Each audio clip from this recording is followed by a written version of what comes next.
Just had a decent week. We went 500. Now getting ready again. We're on this Tuesday, Saturday kick, and got a tough one again tomorrow night and a tough one again Saturday. So focus is on getting better. Thanks, Coach. Let's go straight to questions, please, Darla. If you'd like to ask a question during this time, simply press star, then the number 1 on your telephone keypad. Your first question comes from the line of C.J. Moore with the Bleacher Report.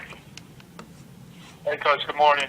For DeAngelo Russell, when he's really rolling, scoring the ball this year, what's been the key for him? And then, kind of the inverse of that, what's different when he goes through stretches where he's not scoring for you guys?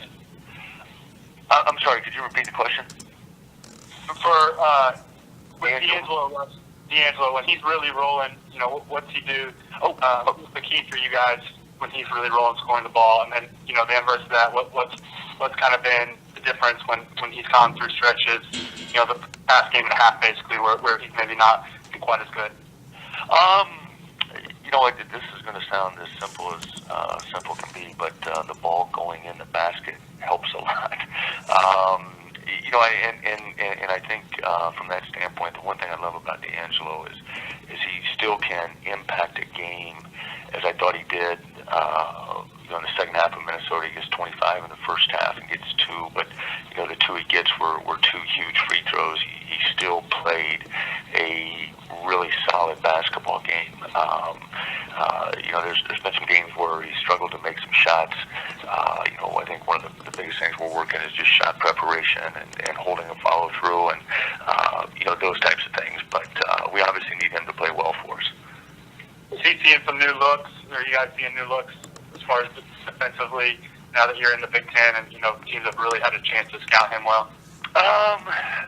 Not necessarily. I haven't seen anything out of the ordinary in terms of what people have tried to do to him. So not really. Oh, thank you. Your next question comes from the line of Brendan Quinn with MLive Media Group. Hey, Dad. I guess when it comes to Michigan, it seems like they're just now starting to kind of find out maybe what they're going to look like moving forward when it comes to rotation-wise, when it comes to now using the zone as much as they are. I guess when you look at them, do you have a smaller sample size than normal in terms of maybe getting ready for this game? Because a lot of the stuff earlier in the season is kind of a moot point, it seems. Yeah, well, no doubt about that. I think, obviously with what they lost and it does take some time to kind of put the pieces together. And, obviously John's one of the best in the business at doing that. I think that they've obviously hit their stride in terms of, getting their rotations and, kind of settling in on how they're going to play. I guess with that, a follow-up there would be, I mentioned the zone defense when you see what they've been doing and the impact it's had in the last couple of games. I know you've seen it before from them, but how would you kind of evaluate this zone that they're using now?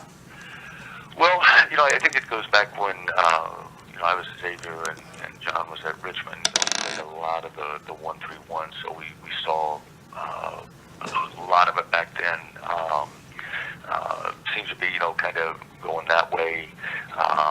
But, they've got length and then they've got a pretty good understanding of what they're doing. And, like all of us, I think that they try to find something that is going to work and stick with it.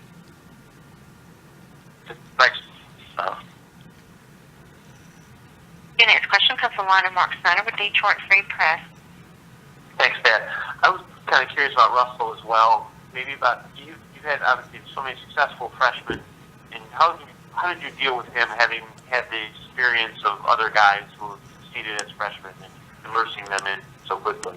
Yeah, well, I think this, like a lot of those other guys, DeAngelo helps the case because he wants to be a really, really good basketball player. He wants to have an understanding of the game. He wants to have an understanding of the system. He wants to have an understanding of scouting. And you know this with him, that he's going to do everything he can to help the team win. When you have that, it's more of a luxury. I mean, he's got both feet in terms of helping us play our best basketball. He's a kid that doesn't like to lose and takes losses hard. I think that's something that he's probably looked at some of the guys before him, and he knows some of them, and just talking with them and having a great understanding of how you're supposed to act as a freshman, and probably most importantly, how you're supposed to get better every time you take the floor.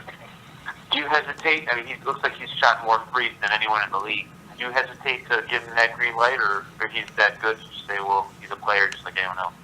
I wouldn't say I hesitate. We just want to make sure that he's taking good ones, and I think from the standpoint of he's shown throughout the course of the season thus far that he has the potential to knock him down and really get rolling. Thank you. Your next question comes from the line of Zach Osterman with the Indianapolis Star.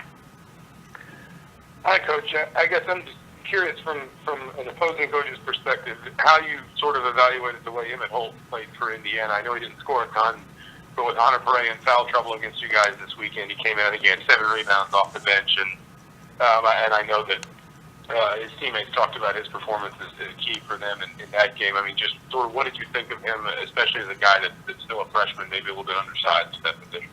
Yeah, well, I thought that he made some great energy plays and really, appeared to understand his role on that team and what he needed to do to help everybody, including himself.